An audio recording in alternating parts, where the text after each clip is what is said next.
ये सृष्टि के जितने भी जीव है ना, ये सब शिव स्वरूप है।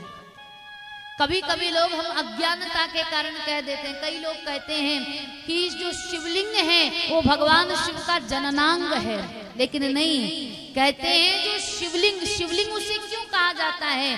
क्योंकि जो शिवलिंग है उसमें सारी सृष्टि को लय करने की क्षमता होती है, इसलिए उसे शिवलिंग कहा जाता है। और ये सारी सृष्टि ही शिवलिंग रूप में है।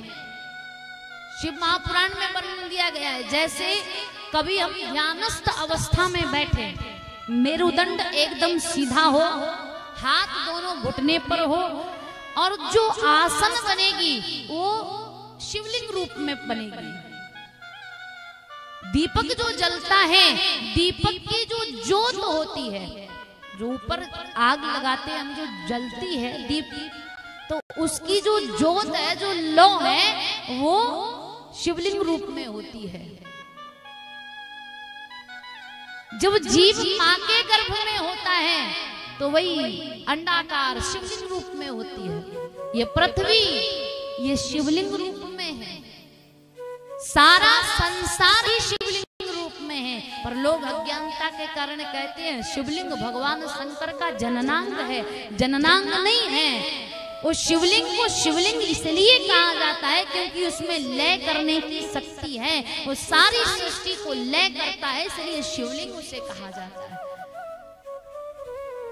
भगवान सारी सृष्टि में विराजमान है, वनों में, पर्वतों में, पहाड़ों में, नदियों में, जितने भी देवता हैं सब में भगवान शिव का रूप है। इंद्र, वरुण, कुबेर, दिक्पाल, सब में भगवान शिव रूप। संसार के जितने भी जीव हैं, मनुष्य, स्त्री, पुरुष, देव, दानव, सब भगवान शिव रूप है।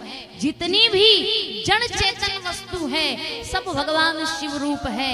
सारी सृष्टि शिव में है,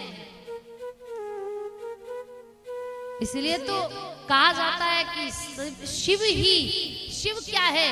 सारी सृष्टि में शिव है, और शिव ही लय करने वाले हैं और उत्पत्ति करने वाले हैं। ये जीव शिव रूप है, संसार में जो कुछ है शिव रूप है, सारी सृष्टि ही शिव में है। भगवान शिव की जब इच्छा होती है तो वो मूर्त रूप में प्रकट हो जाते हैं, और भगवान शिव की जब इच्छा होती है वो अमूर्त रूप में प्रकट हो जाते हैं। भगवान शिव ही जब मन में भाव होता है एको हम बहुश्यामा, मैं एक से अनेक हो जाऊं, तब सृष्टि की रचना करते हैं। जीव, जंतु, पशु, पक्षी, देव, दानव, मानव, जड़, चेतन, वन, पहाड़, पर्वत, नदियां सब भगवान बन जाते हैं। और जब मन होता है कि बस अनेक से एक बन जाऊं, तो वही शिव सबको अपने में समेट लेता है। वही परमात्मा जिसे हम मूर्त रूप में मानते हैं, अमूर्त रूप में मानते हैं, वही परमात्मा जिसे कोई सगुण कहता है, जिसे कोई निर्गुण कहता है, जिसे कोई साकार मानकर पूजा करता है, कोई निराकार मानकर पूजा करता है। अभी तक सृष्टि में मूर्ति की पूजा की जाती थी, लेकिन पहली बार भगवान शिव शिवलिंग रूप में प्रकट हुए जब ब्रह्मा और भगवान विष्णु दोनों का झगड़ा होता है। आप आगे सुनेंगे। भगवान शिव सृष्टि करते हैं, सृष्टि उत्पन्न होती है।